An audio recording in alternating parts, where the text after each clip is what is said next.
After 11th standard girl was not allowed to come to school wearing hijab. School authorities had informed the girl and the parents on the matter. Big news coming in after Karnataka hijab protest in Kerala. One more controversy is erupted in Kerala's Kozhikode. Ashwin, I'm coming back to you at this point of time. Take us to the details we're learning on this big breaking development. The Providence Higher Secondary School in Kozhikode had earlier stopped, told a 11th standard girl not to wear the hijab because that is not part of the uniform. And then followed by which she had taken a TC and left the institution. But this has been seen as a pivot by some of the Muslim organizations. Now, two organizations come to fore. One is the SIO, which is the youth wing of the Welfare Party of India, and the second one is the MSF, that is the youth wing of the Muslim League. Now, these two youth organizations had taken out a march and protested in front of the school on the school premises as well. We could see large number of women also taking part in this protest, demanding that the school's recognition must be taken out because it has worked apparently in an anti-constitutional manner.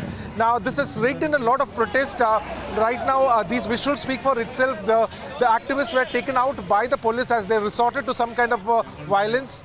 They were taken out, they were taken into detention as well by the police. The school has maintained that it is part of the decorum and the uniform and it will not budge under any kind of circumstances.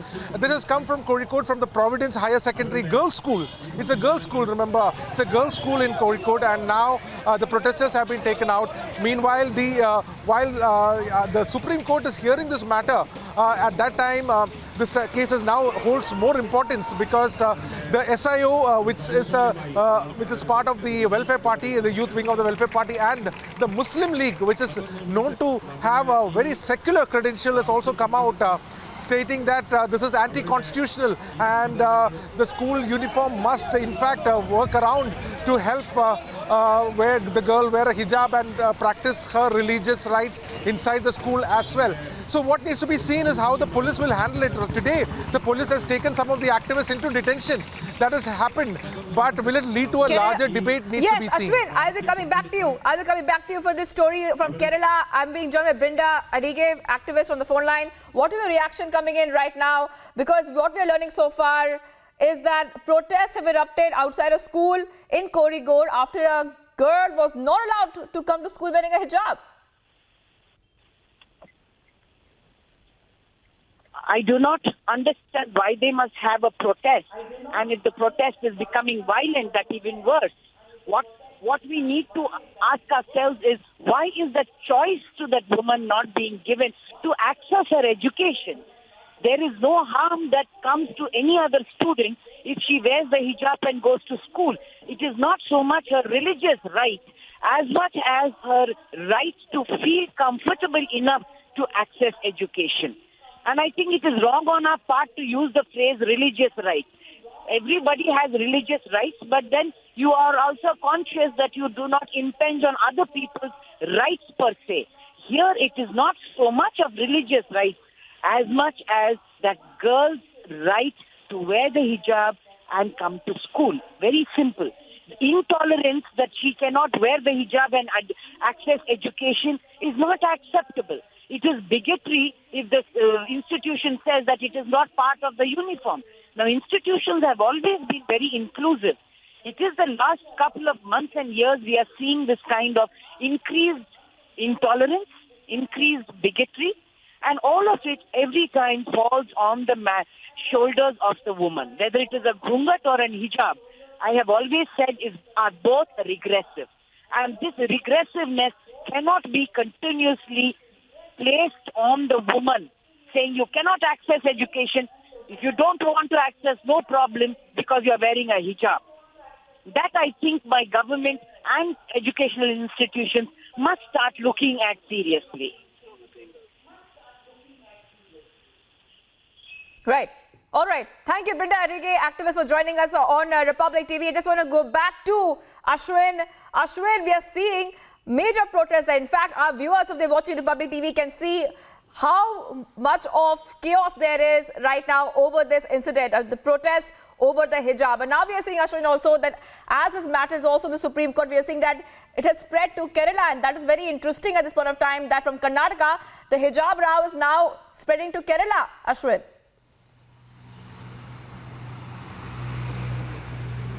Well, this has been a point of contention, Priyanka. We were just waiting how will colleges or institutions will act in Kerala. There was, in fact, a small incident during the time when the Karnataka hijab controversy took place. In Wayanad, for instance, a Christian-aided school had also done a similar thing. And then, due to the public pressure that was put in, the school finally relented to the demands and allowed, although the school principal had very equivocally stated that this will not be allowed, later, under the kind of political pressure that was put, this issue was, working against the favor of the school's uniform. But now we see today another school, a Providence school. Now remember, Priyanka, this is a girls' school. Ashwin, hold on for a second. Ashwin, I'm coming back to you. I'm sorry to interrupt you. I'm coming back to you. I'm being joined by Tom Vadakan from the BJP. Thank you for joining us, Mr. Vadakan. What is your reaction coming in right now? Like Ashwin was also telling us, our reporter on ground, he's also making it very clear that it seems as if from Karnataka, the hijab row is now spread over to Kerala. What do you make of this, Tom Vadakan?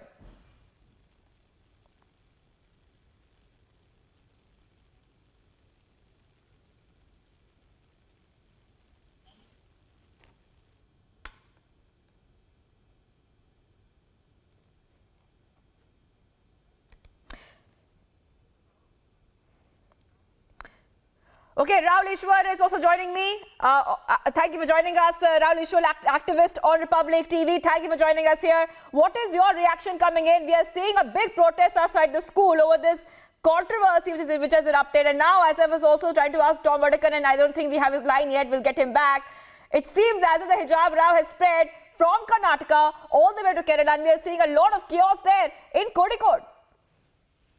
Please remember, every dress is acceptable in our society. But when we go to a school, the right of an institution to decide dress code is higher than the right of individuals to choose any particular dress code.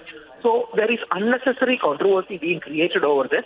Extremist hardline organizations like Popular Front of India have been instrumental in instigating our Muslim brothers and creating a false impression that Indian state is against our Muslim brothers.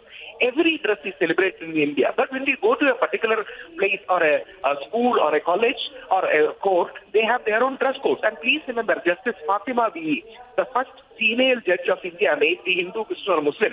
She was from a Muslim community. Whenever she came to court, she used to have the court dress code. And whenever she went to private functions and private celebrations, she always had the Islamic dress attached to her. So please remember, there are many people who are using such occasions to instigate problems, create tension in the society, and especially in the wake of the ED and NIA raids in the Popular Front offices, they are using such cards to create an impression that they are being targeted and the entire Muslim community is being targeted. That is an absolutely wrong notion. Kerala is home to some of the great Muslim organizations like Muslim League and evolving Jamaat-e-Islami, a progressive MES. But the hardline organization called the Popular Front of India, which is Islamist, not Islamic, but Islamist, is a Wahhabi-leading organization. They are creating trouble and they are using such cards to instigate people and to mislead them, saying that our Muslim brothers are having problems. Even Kerala Governor Arif Muhammad. Today we lost Aryadan Muhammad, who is a great leader from Muslim community, which is accepted and celebrated by all communities. So Popular Front is using such occasions to propel their narratives that Muslims are in danger, and it is the responsibility of every Indian to oppose that narrative.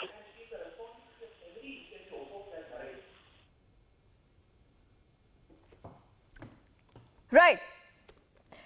Well, Rahul Ishwar, just one quick answer from you before you go. What do you think should happen next in the case? Because we know the matter is already under the Supreme Court right now. Do you think it is justified that these kind of protests take place at this point of time, at this juncture?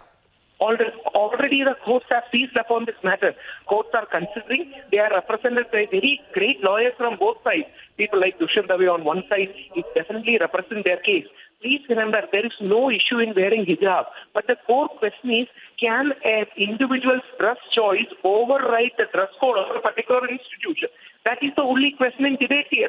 They can have any kind of dress code, but when it comes to a particular school or university or police or any other place, can it be enforced? This is the question. As honorable courts are dealing with it, why is the hurry? Why are they jumping gun? And you will be surprised to know MES or the Muslim Educational Society banned hijabs and headscarves in their colleges. Please remember, this was long before even this controversy erupted. They said that these students will have some kind of issues when they deal with various disciplines. So we are disallowing the usage of hijab. So please remember, Kerala even has that. But there are many shades of opinion. We should respect every shade of opinion. But there are multiple shades of opinion even in Muslim community. But these kind of issues are used and misused by hardline forces to propel their own narrative and to create a feeling among disaffection against the state of India. All right, thank you, Rahul Ishwar, activists, for joining us here on this big story we're tracking right now. We're getting in visuals from Kerala's Kozhikode, where protests have erupted outside the Providence Girls Higher Secondary School in Kozhikode after 11th standard girl was not allowed to come to school wearing a hijab. And we can also tell you the student groups were demanding that the education department should stop the affiliation for the school as a school